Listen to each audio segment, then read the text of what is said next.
जी, आज के लेक्चर का आगाज करते हैं। सबसे पहले प्रीवियस लेक्चर में से कोई क्वेश्चन पूछना चाहते हो तो पूछ लीजिए। कल हमने चैप्टर 6 लीगल रिक्वायरमेंट्स स्टार्ट किए थे। इसमें सबसे पहला कंसेप्ट हमने पढ़ा कि अपॉइंटिंग अथॉरिटी कौन सी है ऑडिटर की, स्टैट्यूटरी ऑडिटर को कौन कौन अपॉइंट कर सकता है। तो इसमें कोई घर जाके आपने रीडिंग की होगी, कोई भी क्वेश्चन पूछना चाहते हो पूछ लीजिए। Mid term removal of auditor. Mid term removal of auditor का मतलब क्या है? देखिए, ऑडिटर का जो नॉर्मली टेन्योर होता है अपॉइंटमेंट का, वो होता है from the date of appointment till the conclusion of next AGM. इसका मतलब यह है कि अगर ऑडिटर अपॉइंट हुआ एजीएम में, तो एजीएम से लेके अगली एजीएम तक उसका टेन्योर होगा। अगर ऑडिटर अपॉइंट हुआ कैजुअल वैकेंसी के केस में फॉर एग्जांपल, ठीक है, तो उस सूरत में उसका टेन्योर क्या होगा? डेट ऑफ अपॉइंटमेंट से till the conclusion of AGM. यानी जो भी ऑडिटर की अपॉइंटमेंट है, जिस दिन अपॉइंटमेंट हुई तब से लेके till the conclusion of next AGM तक ऑडिटर का टेन्योर होता है। मिड टर्म रिमूवल जो है, इसका मतलब यह है कि ऑडिटर को उसका टेन्योर पूरा होने से पहले रिमूव कर दिया जाए, यानी एजीएम से पहले ही उसे रिमूव कर दिया जाए। क्या पाकिस्तान में ऑडिटर को उसका टेन्योर पूरा होने से पहले, उसका ऑडिट मुकम्मल होने से पहले, ऑडिट रिपोर्ट इशू करने से पहले क्या उसे रिमूव किया जा सकता है? इसका जवाब यस, किया जा सकता है। इसकी कंडीशंस क्या है कि जब आप रिमूव करेंगे तो स्पेशल रेजोल्यूशन के जरिए से करेंगे। स्पेशल रेजोल्यूशन आपने लॉ में कंसेप्ट शायद पढ़ा होगा कि ऐसी रेजोल्यूशन को कहते हैं जिसमें 3/4 मेजोरिटी के साथ डिसीजन किया जाता है, और ये है रिमूवल। इसके बाद अगला कंसेप्ट ये है कि जब मिड टर्म रिमूवल की जाएगी तो उसके बाद जो नेक्स्ट ऑडिटर अपॉइंट होना है वो डायरेक्टर्स करेंगे with prior approval of commission. Director खुद से नहीं कर देंगे, डायरेक्टर करेंगे लेकिन कमीशन से अप्रूवल लेके। जी, और कोई क्वेश्चन? जी जी जी बिल्कुल, हाँ गुड, ये अच्छा क्वेश्चन उठाया उन्होंने। अगर ऑडिटर की डेथ हो, वो कैजुअल वैकेंसी राइज होगी। याद रखिए, वो सोल प्रोवाइडर के केस में। पार्टनरशिप के केस में अगर एक फर्म के 20 पार्टनर्स हैं तो याद रखें इसमें अपॉइंटमेंट फर्म की होती है, इंडिविजुअल पार्टनर्स की अपॉइंटमेंट नहीं होती। यानी जो भी कंपनी ऑडिटर अपॉइंट करेगी वो फर्म नेम से अपॉइंटमेंट करेगी। उस सूरत में अगर कोई एक पार्टनर की डेथ हो भी जाती है, फॉर एग्जाम्पल जो पार्टनर हमारा ऑडिट कर रहा था उसकी डेथ हो भी जाती है, तो वो कैजुअल वैकेंसी नहीं होगी, ठीक है, उसकी जगह फर्म का कोई दूसरा पार्टनर आ जाएगा, ठीक है। हाँ, अगर फर्ज कीजिए सारे के सारे पार्टनर्स की डेथ हो जाती है, वो कैजुअल वैकेंसी हो जाएगी। जहाज में कहीं जा रहे थे, ट्रिप में छुट्टियां मनाने के लिए, क्रैश हो गया, सारे फारग कैजुअल, उस सूरत में, ठीक है। तो नॉर्मली अगर इंडिविजुअल्स की डेथ से सोल प्रोप्राइटर के केस में तो कैजुअल वैकेंसी अराइज होती है, पार्टनरशिप के केस में कैजुअल वैकेंसी अराइज नहीं होती। जी, और कोई क्वेश्चन?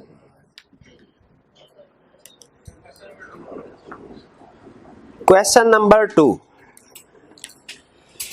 वो कह रहा है external auditors are normally appointed by the shareholders at annual general meeting of the company. ठीक है, कह रहा है state the exceptions to this rule. इस रूल की एक्सेप्शन बताइए।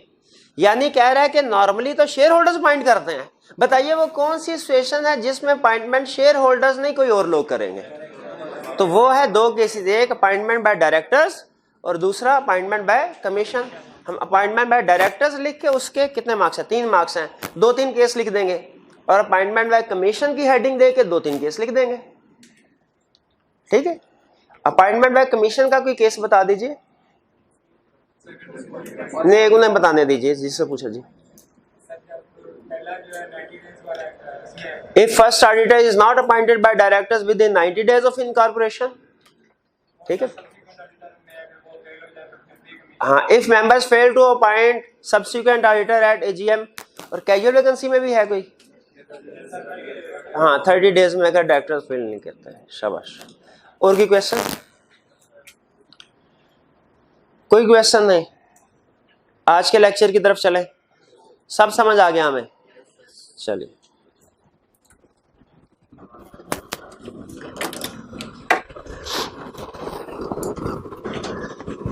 आज के लेक्चर में हम 2 कंसेप्ट सीखने जा रहे हैं।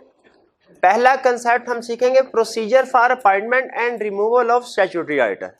याद रखिए जो लर्निंग ऑब्जेक्टिव 1 है उसमें हमने पढ़ा था अपॉइंटिंग अथॉरिटी कि ऑडिटर को अपॉइंट कौन कौन कर सकता है। यहां पे हम पढ़ रहे हैं प्रोसीजर, अथॉरिटी नहीं। यहां पे हम क्या पढ़ रहे हैं, प्रोसीजर क्या होगा स्टैट्यूटरी ऑडिटर की अपॉइंटमेंट का। और दूसरा कंसेप्ट जो हम स्टडी करेंगे वो है rights and duties of statutory auditor, कि स्टैट्यूटरी ऑडिटर के राइट्स और ड्यूटीज क्या हैं, कंपनीज एक्ट के मुताबिक क्या उसके राइट्स और ड्यूटीज हैं। इनमें से जो लर्निंग ऑब्जेक्टिव 2 है एग्जाम पॉइंट ऑफ व्यू से ज्यादा अहम है, तो इसके ऊपर हम ज्यादा फोकस करेंगे। फिर लर्निंग ऑब्जेक्टिव 3 भी जाहिर है अगर अहम नहीं भी है, क्वेश्चन तो सेट हो सकता है। क्या हमारे क्वेश्चन बैंक में भी एक क्वेश्चन है जो कि इस पे बेस कर रहा है, तो इसको भी हम कवर करेंगे। पहले procedure for appointment and removal of statutory auditor.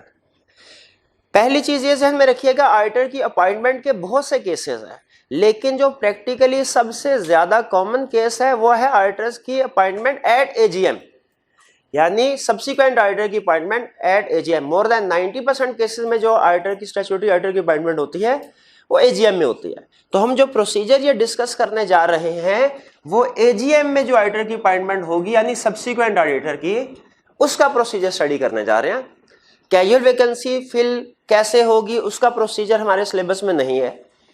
Commission कैसे फिल अपॉइंट करेगा ऑडिटर को उसका प्रोसीजर हमारे सिलेबस में नहीं है। हमारे सिलेबस में कौन सा प्रोसीजर है कि मेंबर्स सब्सिक्वेंट ऑडिटर की अपॉइंटमेंट एजीएम में कैसे करेंगे उसका क्या प्रोसीजर है, क्योंकि प्रैक्टिस में कॉमनली यही प्रोसीजर जो है वो चलता है।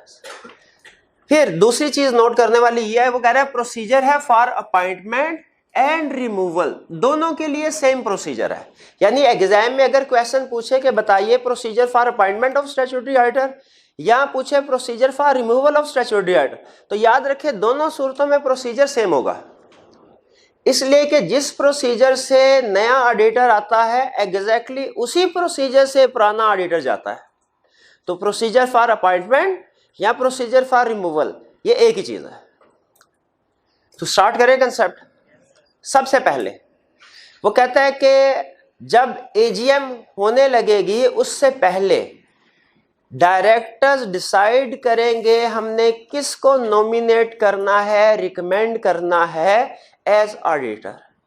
लॉ ने डायरेक्टर्स की जिम्मेदारी लगाई है कि आपने एक बंदे को नॉमिनेट जरूर करना है, मेंबर्स को रिकमेंड करना है कि सर हमारे ख्याल में ये पर्सन सूटेबल है, नेक्स्ट टर्म के लिए इस पर्सन को अपॉइंट किया जाए। ये नॉमिनेशन देंगे, कौन देंगे, डायरेक्टर। याद रखिए ये नॉमिनेशन है या रिकमेंडेशन है, अपॉइंटमेंट नहीं है, अपॉइंटमेंट नहीं है। ठीक है, जिस तरह बात का कुछ कंपटीशन होते हैं ना, तो उसमें 4-5 कैंडिडेट्स होते हैं जिनको नॉमिनेट किया जाता है, ठीक है, लेकिन सक्सेसफुल उनमें से एक ही होता है जिसको अवार्ड वगैरह दिया जाता है।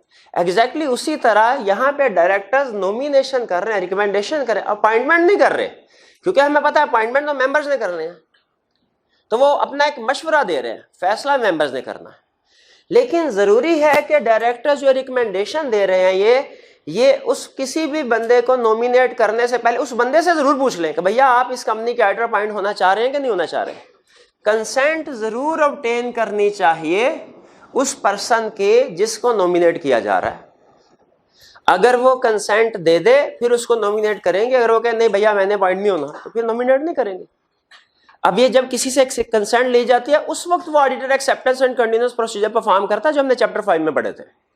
वो अपने acceptance and continuous procedure perform करके अगर यस कर देता है तो फिर हम आगे चलाएंगे कहानी, अगर नो कर देता है तो डायरेक्टर किसी और पर्सन को देख लेंगे अपॉइंट करने के लिए। तो नॉमिनेशन के लिए सबसे पहले कंसेंट ऑफ प्रपोज्ड ऑडिटर जरूरी है।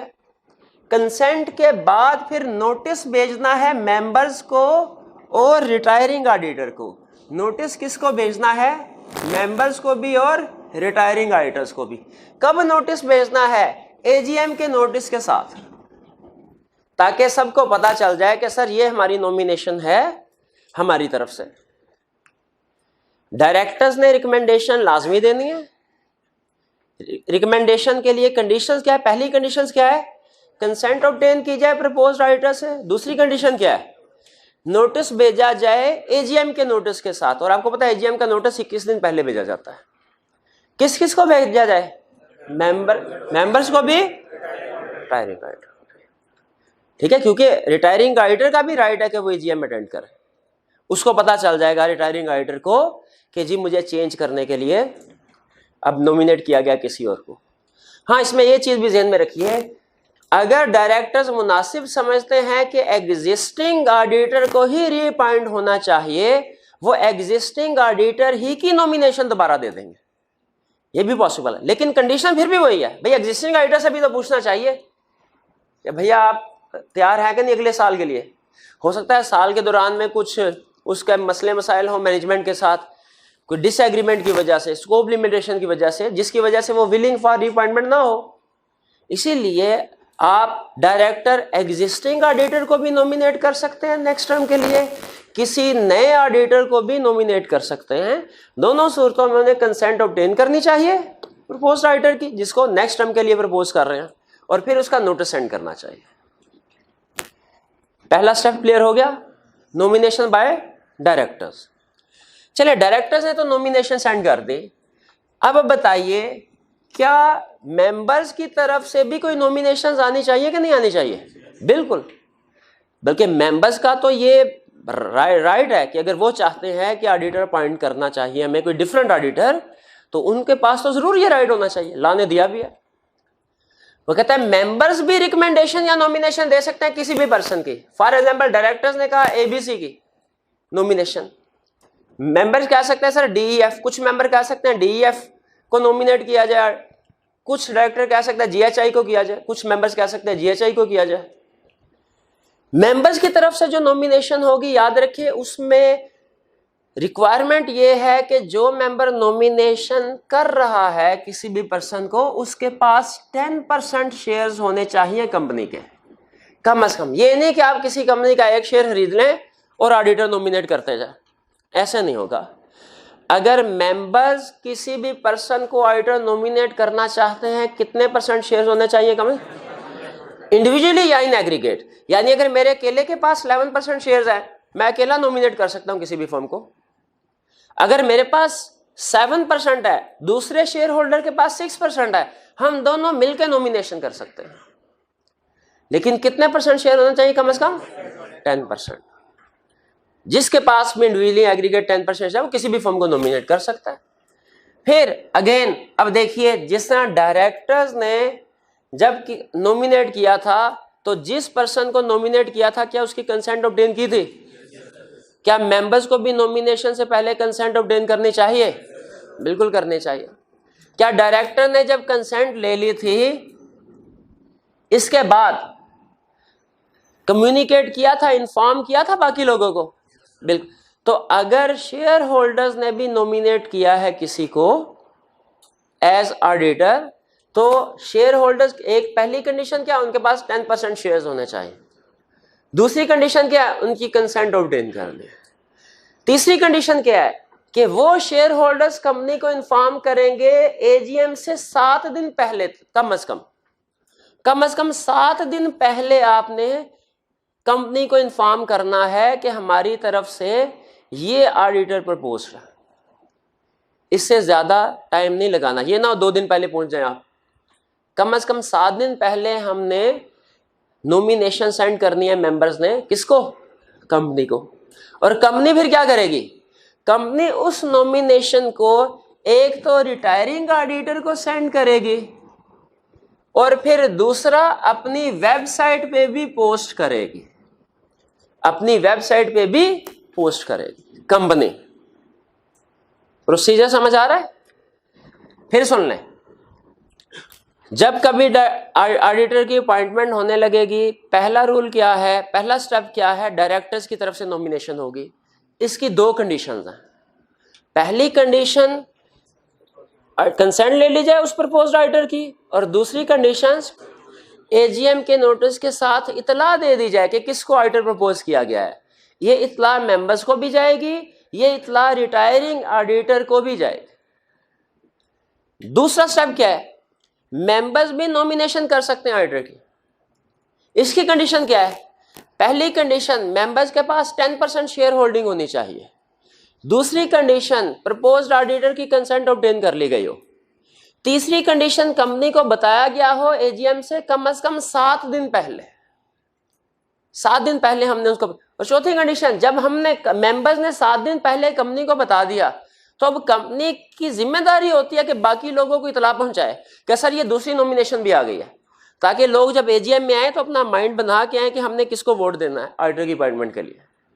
तो अब लोगों को बताने के लिए कंपनी ने क्या किया, रिटायरिंग ऑडिटर को तो नोटिस दिया, जो मेंबर्स को बताने के लिए, बाकी के दूसरे मेंबर्स को बताने के लिए कि सर ये दूसरी नॉमिनेशन आई है, अब क्या किया, वेबसाइट पे पोस्ट कर दिया अपनी वेबसाइट। क्योंकि अब नॉर्मल लेटर्स वगैरह सेंड करना थोड़ा लेट हो जाएगा, 6-7 दिन तो रह गए बाकी एजीएम में, ठीक है, तो पता नहीं उन तक पहुंच पाते हैं या नहीं पहुंच पाते। वेबसाइट आपको पता है विद इन मिनट्स इतला पहुंच जाती है। जी ये प्रोसीजर क्लियर हो गए, नॉमिनेशंस आ गए। अब स्टेप 2 तक कुछ 5, 6 या 7 ऑडिटर्स की नॉमिनेशन कंपनी के पास पहुंच चुकी होगी। अब देखिए रिटायरिंग ऑडिटर है, उसको लॉ ने एक स्पेशल राइट दिया है। रिटायरिंग ऑडिटर के पास जब नोटिस पहुंचेगा डायरेक्टर्स की तरफ से या मेंबर्स की तरफ से कि उसे रिमूव किया जा रहा है, अब देखिए ये नोटिस भेजा ना, डायरेक्टर्स की नॉमिनेशन का नोटिस भी गया रिटायरिंग ऑडिटर को, अगर मेंबर्स ने नॉमिनेशन किया है इसका नोटिस भी गया रिटायरिंग ऑडिटर को। तो जब रिटायरिंग ऑडिटर को ये नोटिस मिलेगा, रिटायरिंग ऑडिटर या तो इस नोटिस को देख के खुश होगा या इस नोटिस को देख के सैड होगा।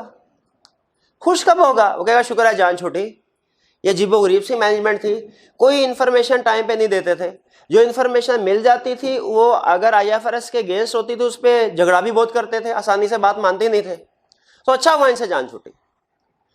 अगर तो रिटायरिंग ऑडिटर समझता है कि अच्छा हुआ कंपनी से जान छूटी, कुछ भी नहीं करेगा, कहेगा अच्छा भाई जो करना है कर लो, रिमूव करना है करो रिमूव। लेकिन अगर रिटायरिंग ऑडिटर समझता है कि उसे रिमूव नहीं किया जाना चाहिए, वो समझता है कि उसके साथ ज्यादती हो रही है, वो अपना मौकफ शेयर होल्डर्स के सामने, मेंबर्स के सामने रखना चाहता है, तो लॉ ने उसे एक स्पेशल राइट दिया है कि वो रिप्रेजेंटेशन इन राइटिंग प्रेजेंट कर सकता है, अपना पॉइंट ऑफ व्यू पेश करने के लिए रिप्रेजेंटेशन इन राइटिंग कंपनी को जमा करवा सकता है। ये रिप्रेजेंटेशन इन राइटिंग में वो क्या लिखता है, रिप्रेजेंटेशन इन राइटिंग में रिटायरिंग ऑडिटर लिखता है कि मुझे क्यों ना निकाला जाए। इसमें क्या लिखेगा, मुझे क्यों ना निकाला जाए। ये रिप्रेजेंटेशन इन राइटिंग जब वो बना लेगा वो कंपनी के सबमिट करवा देगा। कब भला, एजीएम से 2 दिन पहले, एजीएम से 2 दिन पहले, कम से कम 2 दिन पहले सबमिट करवा देगा। अब जब ये सबमिट करवा देगा रिप्रेजेंटेशन इन राइटिंग एजीएम से 2 दिन पहले, इसके बाद इस रिप्रेजेंटेशन को फिर एजीएम में पढ़ा जाएगा। ऑडिटर खुद भी पढ़ सकता है, वो कंपनी के कोई बंदे जो वो भी पढ़ सकते हैं, ताकि ऑडिटर का जो मौकफ है, पॉइंट ऑफ व्यू है, वो सारे मेंबर्स के सामने रखा जा सके। ये स्पेशल राइट दिया उसने, क्योंकि बाज़-औक़ात ऐसा होता है कंपनी के डायरेक्टर इस वजह से ऑडिटर को चेंज करना चाह रहे होते हैं कि ऑडिटर उनकी बात एक्सेप्ट नहीं करता जल्दी, तो उसको प्रेशराइज करने के लिए कि आप हमारी मर्जी का ओपिनियन दीजिए, वो चेंज का रिकमेंडेशन दे सकते हैं किसी और की। तो इसीलिए लॉ ने स्पेशल राइट दिया कि अगर इस तरह की कोई सिचुएशन है तो ऑडिटर अपना पॉइंट ऑफ व्यू प्रेजेंट कर सके मेंबर्स के सामने, फिर उसके बाद मेंबर्स की मर्जी है, जिसको सच्चा समझते हैं वो उसके मुताबिक एक्शन ले। तो यहां पे रिप्रेजेंटेशन फिर एजीएम में पढ़ी जाएगी। अच्छा कब पढ़ी जाएगी, ऑडिटर की अपॉइंटमेंट के बाद के पहले? पहले, बाद में फायदा ही कोई नहीं है, पहले पढ़ी जाए।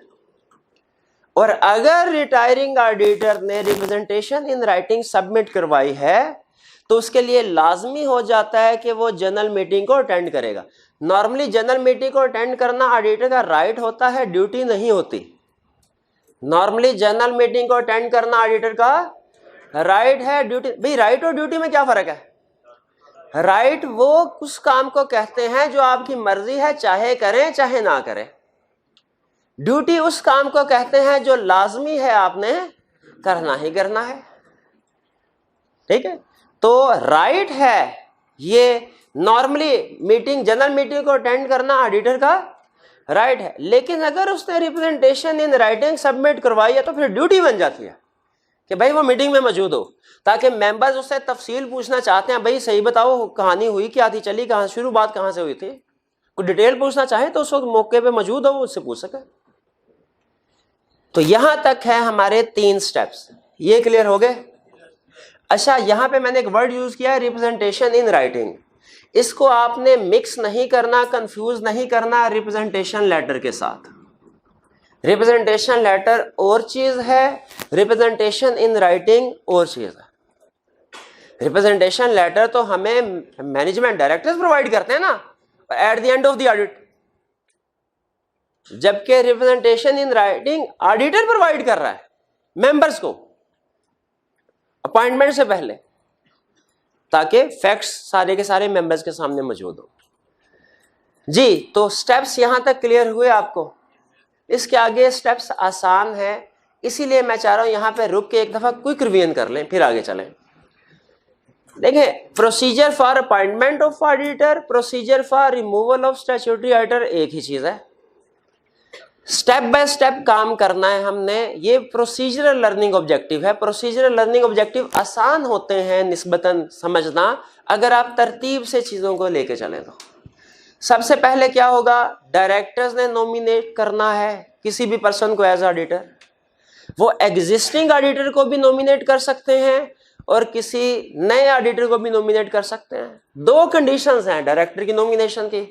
पहली, आपने कंसेंट ऑब्टेन की हो प्रपोज्ड ऑडिटर की, और दूसरा, आपने जो एजीएम का नोटिस सेंड करना है उसमें इसको मेंशन किया हो कि किसको आप प्रपोज कर रहे हैं। पहला स्टेप हो गया डायरेक्टर की तरफ से नॉमिनेशन। दूसरा स्टेप, मेंबर्स की तरफ से भी नॉमिनेशन हो सकती है। मेंबर्स की तरफ से कौन नॉमिनेशन कर सकते हैं, कंडीशंस क्या है। देखिए, डायरेक्टर ने नॉमिनेशन लाजमी करनी है, मेंबर्स चाहे तो करे चाहे ना करे। लेकिन अगर मेंबर्स किसी को नॉमिनेट करना चाहते हैं, इसकी कंडीशंस क्या होंगी। पहली कंडीशन, उनके पास कम से कम इंडिविजुअली या aggregate collectively 10% voting share holding होनी चाहिए उनके पास, पहली कंडीशन। दूसरी कंडीशन, उन्होंने प्रपोज्ड ऑडिटर की कंसेंट ऑब्टेन की हो, ठीक है। तीसरी कंडीशन, उन्होंने कंपनी को बता दिया हो। कब बताया हो, कम से कम 7 दिन पहले एजीएम से, कम से कम एजीएम से 7 दिन पहले। और फोर्थ कंडीशन, कंपनी की क्या जिम्मेदारी बनती है, जब उन तक नोटिस पहुंचेगा कि मेंबर किसी और को अपॉइंट करना चाह रहे हैं, कंपनी ने उसको रिटायरिंग ऑडिटर को फौरी तौर पे बता देना है और अपनी वेबसाइट पे पोस्ट कर देना। अब रिटायरिंग ऑडिटर के पॉइंट ऑफ व्यू से सोचे, जब उसे पता चलेगा कि मुझे चेंज करने के लिए साजिशें हो रही हैं, नॉमिनेशंस हो रही है, लॉ ने उसको एक स्पेशल राइट दिया।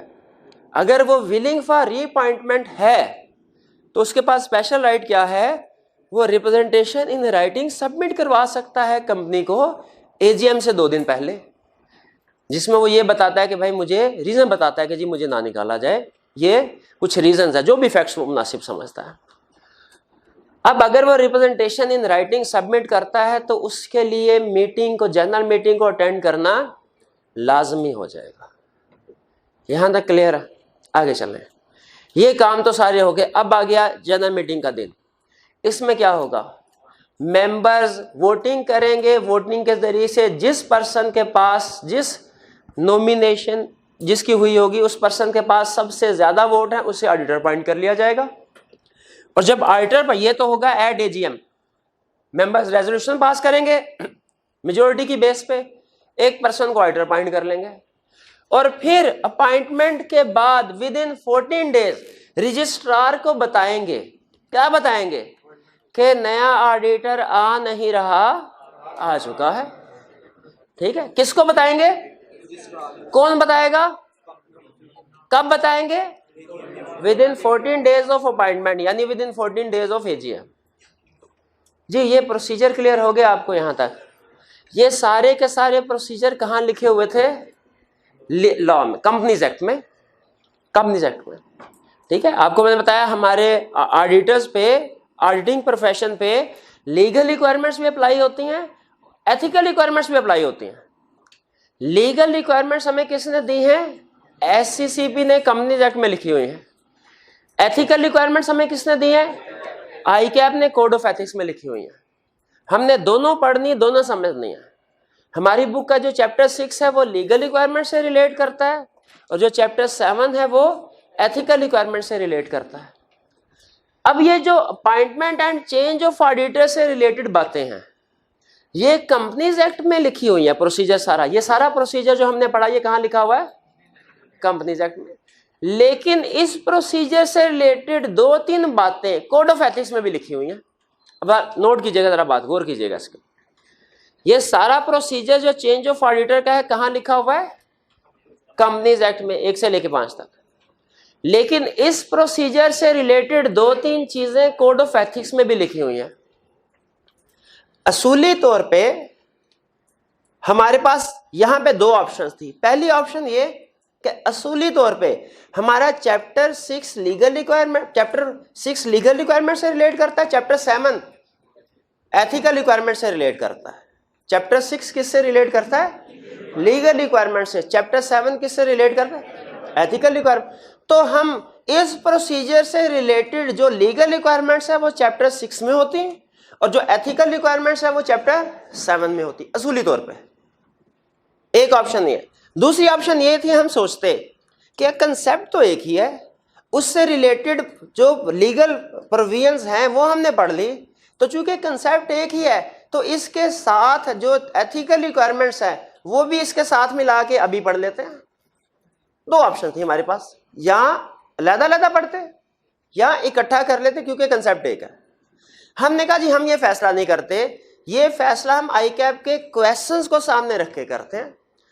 अगर तो आईकैप हमेशा लीगल और एथिकल रिक्वायरमेंट्स को अलग-अलग पूछता है, हम इनको अलग-अलग रखेंगे। अगर कभी आईकैप कभी तो क्वेश्चन अलग-अलग सेट करता है, कभी एक ही क्वेश्चन में लीगल और एथिकल दोनों चीजें पूछ लेता है, तो फिर हम इनको इकट्ठा पढ़ लेंगे, ये बेहतर है। जब हमने आईकैप के पास पेपर के क्वेश्चन देखे तो पता चला कि कभी तो आईकैप इस चेंज ऑफ ऑडिट से रिलेटेड, चेंज ऑफ ऑडिटर से रिलेटेड, कभी तो लीगल का अलग और एथिक्स का अलग क्वेश्चन सेट करता है और कभी एक ही क्वेश्चन में दोनों चीजें पूछ लेता है।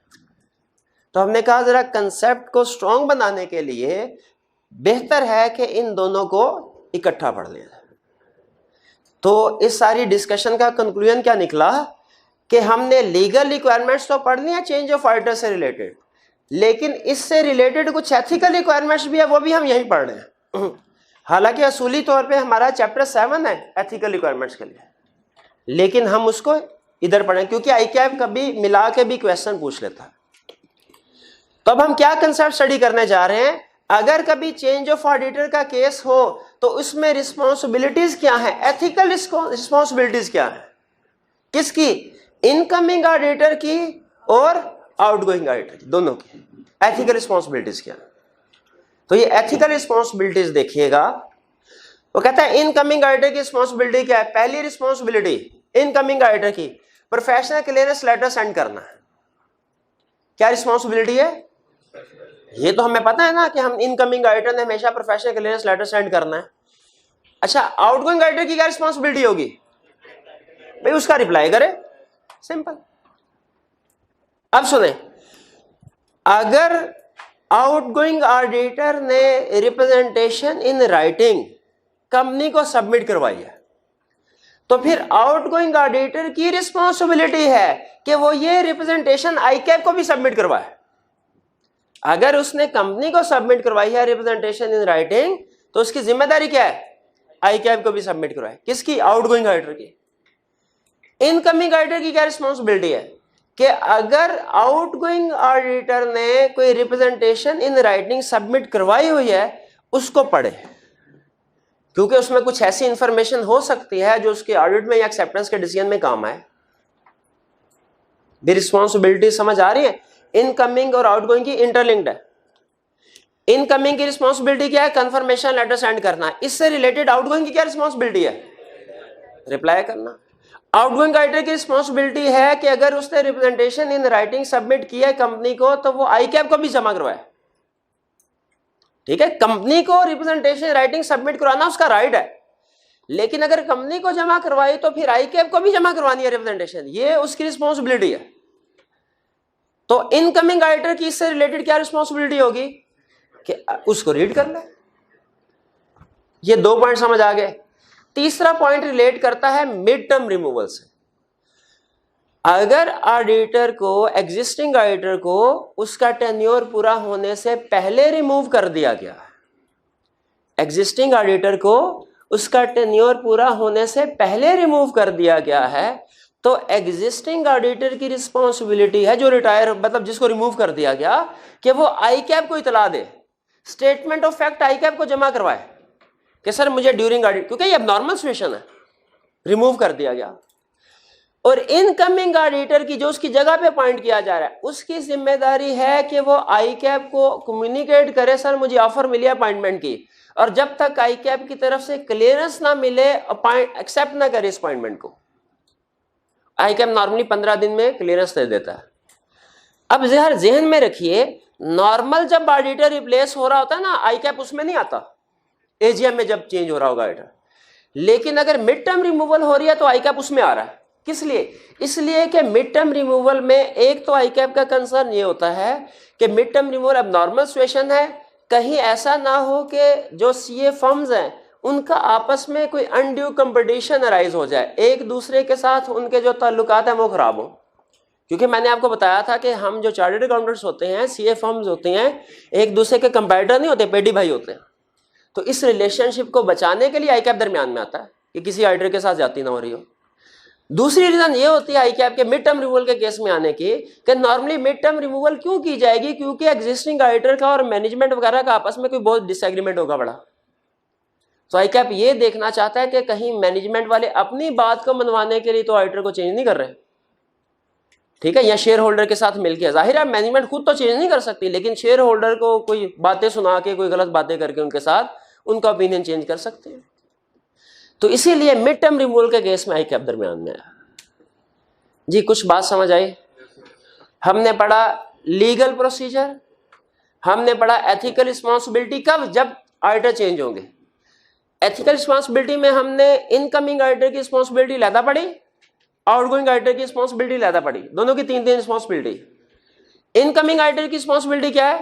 प्रोफेशनल क्लियरेंस लेटर सेंड करना। इस लिहाज से आउटगोइंग की रिस्पॉन्सिबिलिटी क्या बनी? उसको रिप्लाई करना।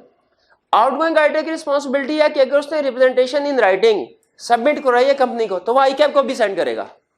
इस लिहाज से इनकमिंग ऑडिटर की रिस्पॉन्सिबिलिटी क्या है? उस रिप्रेजेंटेशन को रीड करेगा। आउटगोइंग ऑडिटर की रिस्पॉन्सिबिलिटी अगर मिड टर्म रिमूवल हो, उसने आईकैप को कम्युनिकेट करना है, स्टेटमेंट ऑफ फैक्ट जमा करवाएगा। इस लिहाज से इनकमिंग ऑडिटर की क्या रिस्पॉन्सिबिलिटी है कि उसे जो ऑफर मिलेगी उसने आईकैप को कम्युनिकेट करना है, और जब तक आईकैप क्लियरेंस नहीं देगा उसने ऑफर को एक्सेप्ट नहीं करना, और आईकैप नॉर्मली 15 दिन में क्लियरेंस दे देता है। जी ये था हमारा लर्निंग ऑब्जेक्टिव 2। यहां तक बात समझ आ गई?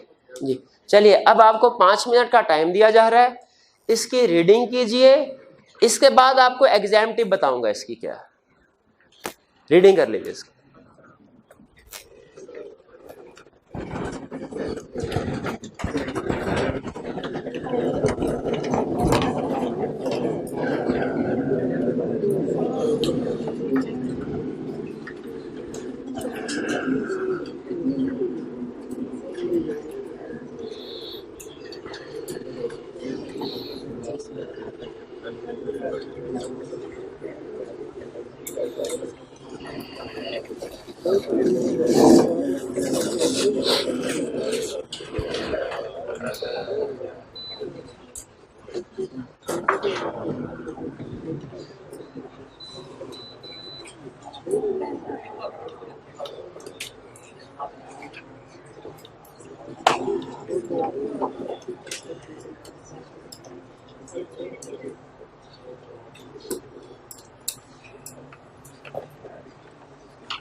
जी, कोई क्वेश्चन पूछना चाहते हो तो पूछ लीजिए। हाँ, 0.5 और 6, इसमें से 0.5 को कट कर दीजिए, ये डुप्लीकेट हो गया। ठीक है, 0.5 और 6 एक ही चीज का जिक्र कर रहे हैं, इसमें 0.5 जो है इसको डिलीट कर दीजिए। जी, और कोई क्वेश्चन? जी मेरे में देखिए, एक ऑडिटर कितनी दफा दोबारा अपॉइंट हो सकता है, इसका जिक्र कंपनीज एक्ट में हमें नहीं मिलता। ठीक है, नॉर्मल रूल ये है कि एक ऑडिटर 5 दफा अपॉइंट हो सकता है, मतलब कंसेक्टिवली 5 टाइम्स जो है उसको अपॉइंट किया जा सकता है। उसके बाद चूंकि बहुत ज्यादा साल हो जाते हैं तो वो कहते हैं नहीं, इंडिपेंडेंस कंप्रोमाइज होने का खतरा होता है। ठीक है, नॉर्मली है। बहरहाल इसके बारे में फर्दर डिस्कशन हम कोड ऑफ एथिक्स में पढ़ेंगे। और कोई क्वेश्चन? जो ऑडिटर है वो कॉन्सेप्ट देने के बाद रिप्रेजेंटेशन फैसला बदल, बिल्कुल फैसला अपॉइंटमेंट से पहले पहले फैसला बदल सकता है, वो बिल्कुल बदल सकता है उसके बाद शायद। जी,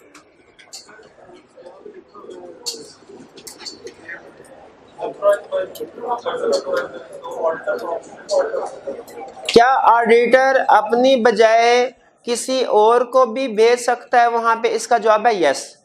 प्रैक्टिकली हमारे कुछ पार्टनर्स होते थे, अगर वो बिजी हो, जिस दिन एजीएम में उस दिन बिजी होते थे किसी काम के सिलसिले में, तो वो हमारी टीम में से सीनियर को भेज दिया करते थे या मैनेजर को भेज दिया करते हैं कि आप जाके रिप्रेजेंट करें।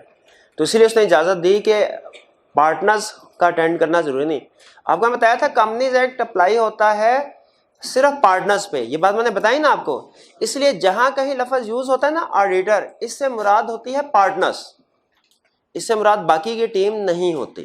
कंपनीज एक्ट में जहां कहीं वर्ड यूज होता है ऑडिटर, इसका मतलब क्या होता है? पार्टनर्स। तो पार्टनर खुद भी जा सकता है, खुद बिजी है तो वो किसी मैनेजर को भी अपनी टीम में से भेज सकता है, ऑथोराइज्ड पर्सन को। जी, और कोई क्वेश्चन? जी मेरे भाई।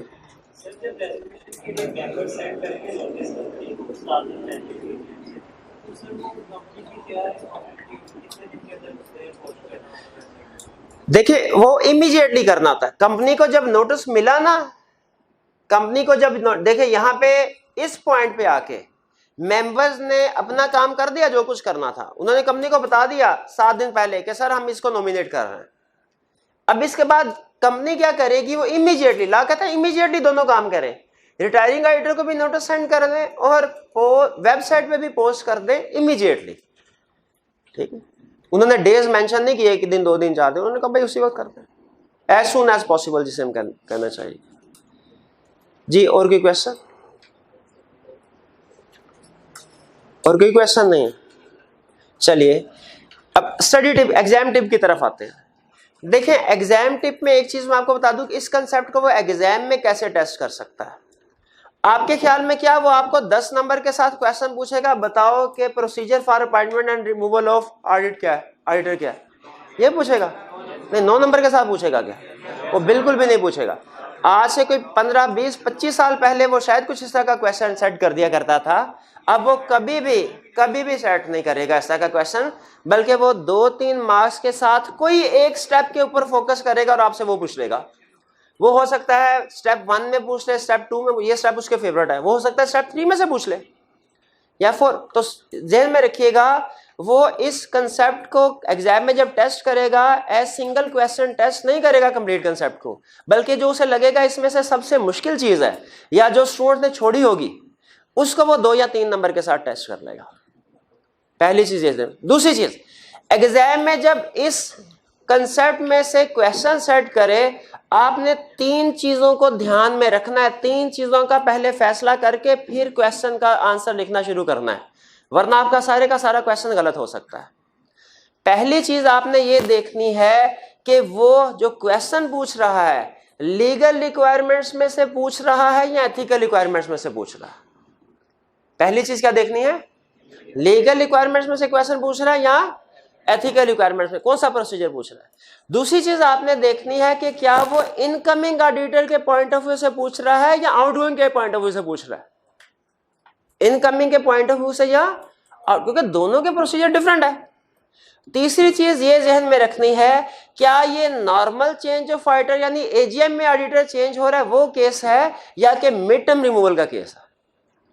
इनमें से कोई एक डिसीजन भी आपने गलत कर दिया, आपके सारा का सारा क्वेश्चन गलत हो जाएगा। उसने पूछा लीगल, आपने बता दिया एथिकल। उसने पूछा इनकमिंग का, आपने बता दिया आउटगोइंग का। उसने कहा मिड टर्म रिमूवल में कैसे अपॉइंटमेंट होगी, आपने बता दिया रेगुलर एजीएम में।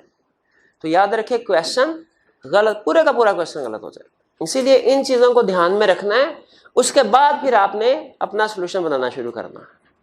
ये बात समझ आइए। चलिए अब प्रैक्टिस के लिए कुछ 2-3 क्वेश्चन पास पेपर के अटेम्प्ट कर लेते हैं। जरा देखिए पेज 56 क्वेश्चन नंबर 5। ये पुराना क्वेश्चन है इसीलिए प्रोबेबली उसने ज्यादा मार्क्स दिए हैं। वो कह रहा है describe the procedure prescribed in companies act 270 for removal of auditor of listed company. तो ये तो हमने किया ही नहीं रिमूवल, हमने तो अपॉइंटमेंट वाला किया है। तो ये तो आउट ऑफ सिलेबस क्वेश्चन, ये तो सर ने हमें पढ़ाया ही नहीं है। क्या पढ़ा हुआ है? अब भाई जो अपॉइंटमेंट का प्रोसीजर है वही रिमूवल का प्रोसीजर है, वो सारा छाप देंगे हम, ठीक है। लेकिन अब इतने इजी क्वेश्चन इतने ज्यादा मार्क्स के साथ नहीं आते। अब क्या क्वेश्चन आते हैं, क्वेश्चन नंबर 6 की तरफ चलते हैं। पार्ट ए में कह रहे हैं under the companies act 2017 state the procedures to be followed if the board of directors decides to recommend the reappointment of existing auditor for the next year. Board of director, अब बताए कौन सा step पूछ रहा है, पहले वाला पूछ रहा है, लेकिन कहानी में ट्विस्ट डालने के लिए उसने एग्जिस्टिंग ऑडिटर रीअपॉइंटमेंट के लफ्ज ऐड। भाई वो सेम ही है भाई, नए बंदे से उसकी मर्जी पूछेंगे अपॉइंट होना है कि नहीं होना, तो एग्जिस्टिंग से नहीं पूछेंगे, सभी पूछेंगे। नए बंदों की इतला पहुंचाएंगे तो एग्जिस्टिंग के भी नोटिस भेजना पड़ेगा। तो पहले वाला तो बता देंगे कि क्या प्रोसीजर है।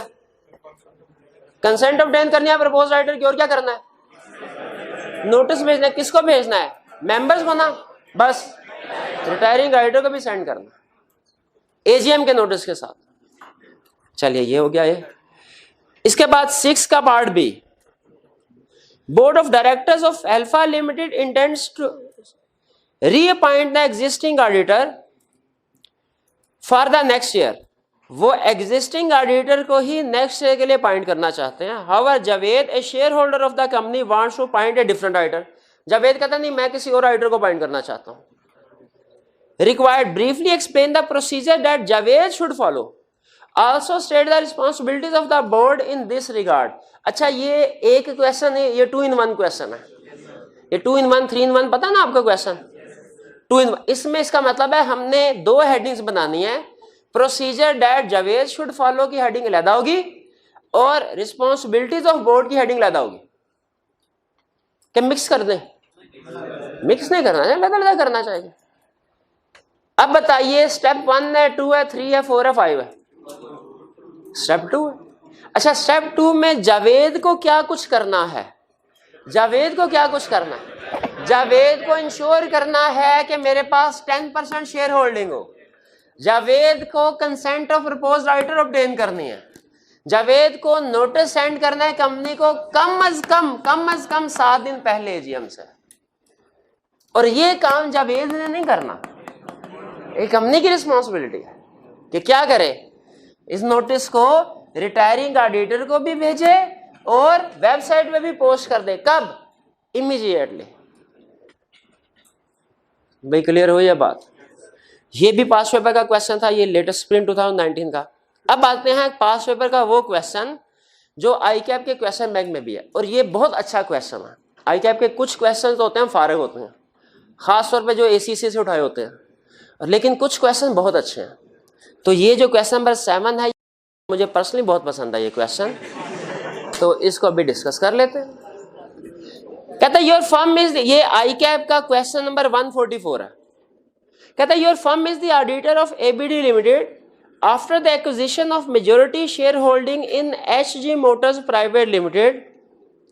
ABDL has decided to replace the existing auditor of HGM in the next annual general meeting and has approached you for appointment as HGM's auditor for the next year। भाई हम एक कंपनी के auditor थे, उस company ने किसी दूसरी company के शेयर्स खरीद लिए, मेजॉरिटी शेयर होल्डर, तो हम अब वो चाहते हैं कि हम उसकी सब्सिडरी के भी ऑडिटर हम ही बन जाए। तो हम कहेंगे ये तो बहुत अच्छी बात है। तो रिक्वायरमेंट क्या है, प्रॉब्लम क्या है? कह रहे in the light of companies act 2017 explain the procedures to be followed and formalities to be complied with for appointment of your firm as the auditor of HGM। कह रहा है मुझे प्रोसीजर बताओ। अच्छा, प्रोसीजर किसी स्पेसिफिक पार्टी के point of view से पूछ रहा है कि डायरेक्टर क्या करेंगे, शेयर होल्डर्स क्या करेंगे, कि जनरल प्रोसीजर पूछ रहा है कि कोई जो भी प्रोसीजर मुझे बताओ। मेरी रिक्वायरमेंट को गौर से पढ़ के ये डिसाइड कर लें। कहीं ये तो नहीं कह रहा कि मुझे सिर्फ मेंबर्स क्या काम करेंगे ये बताओ, सिर्फ डायरेक्टर्स क्या काम करेंगे ये बताओ। भाई सबके पर तो सारा छाप देंगे, ठीक है प्रोसीजर। अब लेकिन कह रहे हैं also explain the rights of existing auditor in this situation. कह रहे हैं इस सिचुएशन में जो ऑडिटर के राइट्स हैं वो भी बताए। अच्छा, इस सिचुएशन नॉर्मल राइट्स बताएंगे ऑडिटर के, कि इस सिचुएशन में जो राइट्स बनता है, भाई इस सिचुएशन में क्या राइट है ऑडिटर का? शाबाश, मुझे क्यों ना निकाला जाए, right of representation in writing, इसका जिक्र करेंगे। भाई क्वेश्चन समझ आया? चले, ये इस अटेम्प्ट के लोगों की लगता है किस्मत बहुत अच्छी थी कि आई कैप ने पूरा प्रोसीजर पूछ लिया 8 मार्क्स के साथ, वरना नॉर्मली रीसेंट ट्रेंड आपने आई कैप का देखा, और भी क्वेश्चन जब आप देखेंगे रिसेंटली उसमें सिर्फ पार्ट ऑफ द क्वेश्चन पूछा करता। B, explain the responsibilities of your firm and the existing auditor. अब देखें एंड का लफ्ज रिक्वायरमेंट में आ जाए तो नॉर्मली इसका मतलब क्या होता है? हमारा क्वेश्चन एक नहीं 2 in 1 हो गया। Explain the responsibilities of your firm को अंडरलाइन करें, एंड द एग्जिस्टिंग ऑडिटर को भी अंडरलाइन करें। In the above situation under code of ethics को भी अंडरलाइन करना। अब क्या कह रहा है? रिस्पॉन्सिबिलिटीज बताएं, कौन से? इनकमिंग की बतानी है कि आउटगोइंग की बतानी है? तो हम ये छाप देंगे तीनों के तीनों इधर भी तीनों उधर भी छाप देंगे, ठीक है? ऐसे नहीं होगा मेरे भाई, नहीं छापेंगे। क्यों नहीं छापेंगे भाई? तीसरी वाली यहां पे रेलिवेंट ही नहीं है। तीसरे वाला पॉइंट तो सिर्फ मिड टर्म रिमूवल के लिए है, तो इसका मतलब है इसमें जब रिस्पॉन्सिबिलिटीज लिखेंगे हम फर्स्ट और सेकंड इनकमिंग के लिए भी आउटगोइंग के लिए भी। जी कुछ समझ आई आपको? चलिए, और कोई क्वेश्चन पूछना चाहते हो तो पूछ लीजिए। नहीं, नेक्स्ट लर्निंग ऑब्जेक्टिव की तरफ चलते हैं। नेक्स्ट लर्निंग ऑब्जेक्टिव इजी है। वो कह रहा है बताओ rights and duties of statutory auditor क्या है।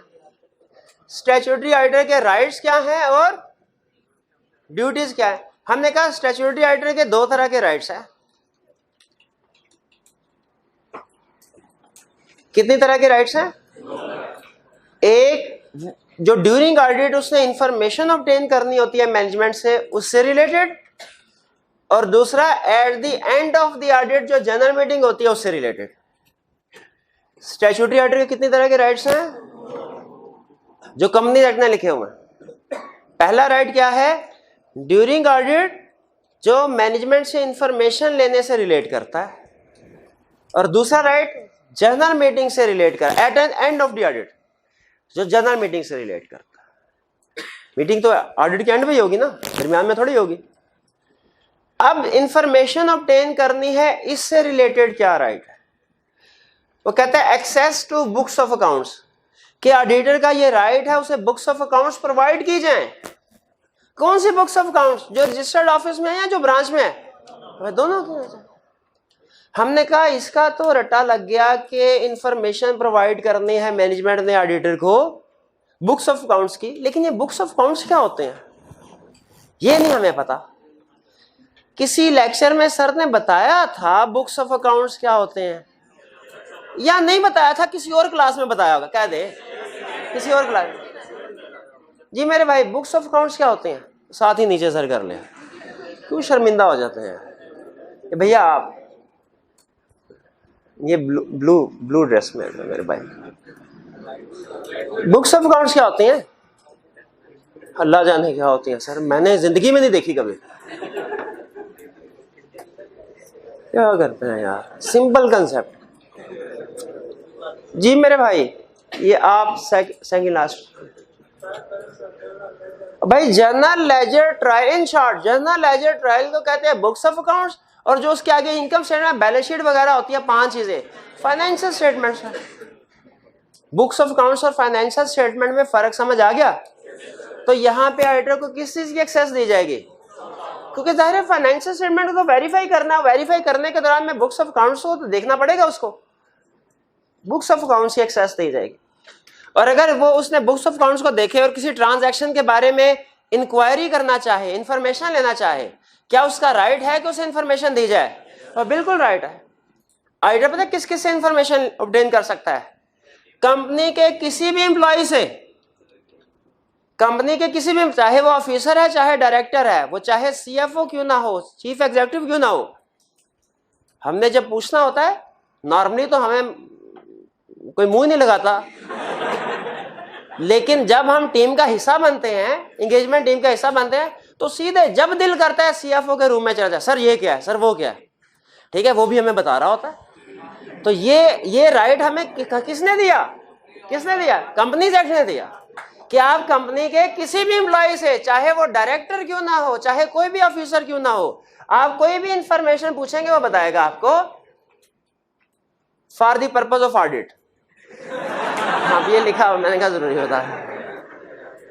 फिर इसके बाद एम्प्लॉइज ऑफ सब्सिडरी, अच्छा वो कहता है जिस कंपनी का ऑडिट कर रहे हैं उसके एम्प्लॉय से तो पूछ सकते हैं, उसकी कोई सब्सिडरी कंपनी है उसके एम्प्लॉय से भी आप इंफॉर्मेशन निकलवा सकते हैं। क्यों बोला सब्सिडरी को क्यों कवर किया? भाई कंसोलिडेशन किसने करनी है? वो भी तो हमने करनी है, तो कंसोलिडेटेड फाइनेंशियल स्टेटमेंट को भी तो वेरीफाई करना होता है। तो इसलिए उसने कहा कंपनी के किसी भी एम्प्लॉय से पूछ सकते हैं, कंपनी की सब्सिडरी से भी पूछ सकते हैं, और अदर पर्सन से भी पूछ सकते हैं। जो अदर कौन? दूसरे लोग जिनके पास कंपनी की बुक्स है। बाज़ औक़ात ऐसे होता है कि कंपनी ने अपना जो सर्वे, आउटसोर्सिंग का कंसेप्ट पता है आपको? हाँ, कंपनी ने अपनी बुक्स ऑफ अकाउंट्स मेंटेन करने का जो काम है ये आउटसोर्स किया होता है किसी दूसरे लोगों को। अब देखें, असूली तौर पे देखें, वो दूसरे लोग हमारा क्लाइंट नहीं है, हम उनके ऑडिटर नहीं है, लेकिन उनसे इंफॉर्मेशन अगर ऑब्टेन करना चाहें तो भी कर सकते हैं। भाई वो क्यों? क्योंकि जाहिर है हमने जो ऑडिट करना है हमारे क्लाइंट से रिलेटेड बुक्स ऑफ अकाउंट्स उनके पास है। तो अगर हमारी क्लाइंट की बुक्स ऑफ अकाउंट्स कोई और बंदा मेंटेन कर रहा है, क्या उससे इंफॉर्मेशन ऑब्टेन कर सकते हैं? उससे भी कर सकते हैं, तीनों लोगों से, कंपनी के एम्प्लॉय से भी, सब्सिडी के एम्प्लॉय से भी, और अदर जिनके पास बुक्स ऑफ अकाउंट्स होंगी हमारे क्लाइंट के। ये तो हो गए राइट इंफॉर्मेशन निकलवाने के ऑडिट के दौरान में। भाई एंड आ गया ऑडिट का, जनरल मीटिंग आने वाली है, इससे रिलेटेड क्या राइट्स है? पहला राइट कि जनरल मीटिंग का नोटिस रिसीव करना, ये ऑडिटर का राइट है कि जब दूसरे मेंबर्स को नोटिस भिजवाया जाए, ऑडिटर को भी नोटिस भिजवाया जाए जनरल मीटिंग का, राइट है। फिर उसका क्या राइट है? उस मीटिंग को अटेंड करना है। मीटिंग को अटेंड भी कर सकता है, लेकिन ये राइट कब ड्यूटी बन जाती है? तीसरा, राइट टू स्पीक, उधर जाके बोल भी सकता है, बोल नहीं। अच्छा ध्यान में रखिएगा, ये राइट टू स्पीक है ऑडिट रिलेटेड मैटर्स में। ये ना वो डिविडेंड का डिसीजन कर रहे हैं, दे देना डिविडेंड, दे डबल कर दे, भाई ऑडिट रिलेटेड मैटर है बोल। अच्छा एक मजे की बात बताता हूं आपको, एक जगह मैं वो कमेंट्री पढ़ा था एक जगह पे, यह है राइट। मैंने आपको राइट और ड्यूटी में फर्क बताया।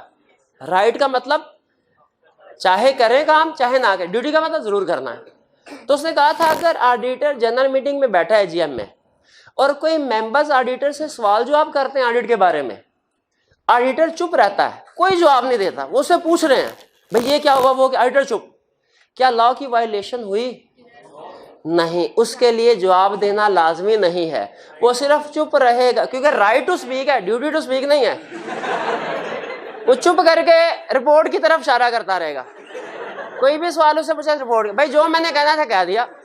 ड्यूटी देखे रिपोर्ट की है, बोलने की ड्यूटी नहीं है। फिर इसके बाद राइट टू मेक रिप्रेजेंटेशन, ये तो आपने पढ़ ही लिया। रिप्रेजेंटेशन लेटर था, है ना भाई, रिप्रेजेंटेशन इन राइटिंग था, दोनों में फर्क है। अब आगे ड्यूटीज की तरफ। अच्छा, ये है ड्यूटीज ऑफ ऑडिटर। एक हमने पढ़ा था किसी जगह responsibilities of auditor under ISS, वो कहां पढ़ा था? चैप्टर 2 में।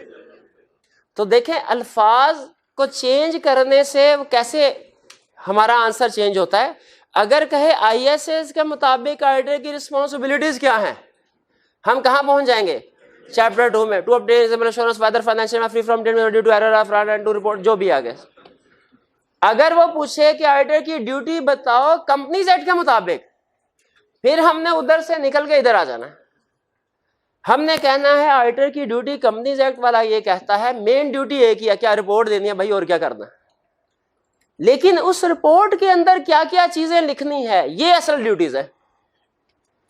ऑडिटर की ड्यूटी क्या है? स्टैट्यूटरी ऑडिटर की ड्यूटी, पहली ड्यूटी उसने बताना है फाइनेंशियल स्टेटमेंट सही बनी है कि नहीं बनी। ऑडिटर की ड्यूटी है क्या? उसने बताना है proper books of accounts maintain की कि नहीं की। ऑडिटर की ड्यूटी है क्या? उसने बताना है ज़कात डिडक्टेबल जो थी डिडक्ट करके डिपॉजिट करवा दी कि नहीं। ऑडिटर की ड्यूटी है बताना है क्या इन्वेस्टमेंट और एक्सपेंडिचर जो भी हुए कंपनी के पर्पस के लिए, बिजनेस के लिए हुए थे कि डायरेक्टर के जाती खर्चे हुए हैं ज्यादा। ऑडिटर ने बताना है कि फाइनेंशियल स्टेटमेंट जो हमने ड्रॉ किया, फॉर्मेट यूज किया है, वो कंपनीज एक्ट के मुताबिक यूज किया है, बुक्स ऑफ अकाउंट के साथ एग्री करता है कि नहीं। ऑडिटर ने बताना है कि उसने मैनेजमेंट से सारी इंफॉर्मेशन ऑब्टेन जो करनी थी कर ली कि नहीं। अगर आपने इससे पहले, मैंने कहा था चैप्टर 4 में कि 4 additional opinion required by SCCP जो हैं वो याद कर लें, जो कि मुझे पूरी उम्मीद है, बल्कि यकीन है कि नहीं किए होंगे आपने, याद नहीं किए होंगे यार। तो अगर उधर याद किए होते ना, तो आज आप इस कंसेप्ट को जैसे ही मैं शुरू करता आप कहते हैं नहीं सर रहने दे, ये तो हमें पहले याद है, तो पहले ही याद। हाँ। लेकिन कोई उम्मीद नहीं आपसे ऐसे। तो ये ड्यूटीज असल में वही हैं, ड्यूटीज 5 तो वही पॉइंट है, एक सिर्फ इंफॉर्मेशन ऑब्टेन कर ली कि नहीं, ये हमने अलहदा से बताना होता है, बाकी वही 5। भाई ड्यूटी समझ आ गई, राइट्स भी समझ आ गए। तो देखते हैं ICAP क्या कहता है। क्या ICAP के क्वेश्चन बैंक में इससे रिलेटेड कोई क्वेश्चन है? अगर है तो वो कर लेते हैं। तो वो क्या कहता है जी, लर्निंग ऑब्जेक्टिव 3 के एंड पे कह रहे auditors have various duties to perform in their role as auditor, for example to assess the truth and fairness of the financial statements required. Explain 3 rights that enable auditor to carry out their duties. Auditor के कोई से 3 rights बता दें to carry out their duties. जरा सोच के बताइए, ये वाले राइट्स होंगे ये वाले के mix, to carry out their duties. मेरा ये ख्याल है कि ये वाले राइट मेरे वाले, क्योंकि ड्यूटीज कहते वो तो AGM में जब चेंज हो रहा होता है तब ठीक हुआ। अच्छा, उसकी एग्जामिनर की सोच देखें, कहानी शुरू करते हुए उसने कहानी शुरू की ड्यूटी से और खत्म जाके कहाँ की? राइट्स पे। तो हम कहेंगे सर इसमें कंफ्यूज होके, सर इसमें ड्यूटीज लिखनी थी कि राइट लिखने थे? तो मैं तो ड्यूटी लिखाया हूं, हाँ, क्योंकि उसने ड्यूटी, भैया रिक्वायरमेंट को उससे पहले जो मर्जी कहानी दे, हमने सोल्यूशन में लिखना क्या है ये कौन डिसाइड करता है? रिक्वायरमेंट। बात आती है समझ में? तो ये हमने 3 ड्यूटी से। अच्छा आप सोच, अब अगली बात आप सोच रहे होंगे, जैसे फॉर्म में जूनियर की सोच होती है ना, वैसे यार ये उसने लिखा हुआ है 3, इधर लिखे हुए हैं 2, ये चक्कर क्या है? तीसरा कौन सा लिखेंगे? भाई सम टाइम ऐसा होता है आपको याद करवाने के लिए एक से ज्यादा पॉइंट्स को इकट्ठा कर दिया जाता है। ये आपको दूसरा 1 पॉइंट नजर आ रहा होगा, असल में ये 1 नहीं 3 पॉइंट है, 3 पॉइंट है। और ये आपको 1 पॉइंट नजर आ रहा होगा, असल में ये 2 पॉइंट है। रजिस्टर्ड बुक वाला अलग है, ब्रांच वाला अलग है। लेकिन फिर भी अगर आपकी आत्मा को शांति नहीं मिलती, आप कहते हो नहीं सर 2 पॉइंट है, 2 लिख दिए, तीसरा तो भाई तीसरा ये लिख दो, कोई बात नहीं। आपको तो एडिशनल लिखना कोई प्रॉब्लम नहीं होती। अगर आपका दिल कर रहा है तो कोई बात नहीं, एक्स्ट्रा लिखने से हमने कभी नहीं रोका, लेकिन कुछ जगहों पे एक्स्ट्रा लिखने से मना किया हुआ है। रिपोर्ट में जब हमसे ओपिनियन पूछता है वहां मना किया कि हर ओपिनियन ना देना, इधर क्वालिफाइड भी हो सकता है, डिस्क्लेमर भी हो सकता है, एडवर्स भी हो सकता है, अनमोडिफाइड भी हो सकता है। कि सर ने कहा था एक्स्ट्रा लिख दो, जो सही होगा ठीक है, बाकी को एग्जामिनर इग्नोर कर देगा। इस जगह पे इग्नोर नहीं करेगा। जी क्लियर हो गया आज का लेक्चर? कोई क्वेश्चन तो नहीं है? चलिए आज आपको 2 मिनट जल्दी छुट्टी दे रहा हूं, तो आइंदा कभी अगर 10 मिनट एक्स्ट्रा बैठना पड़े तो आपने चलिए।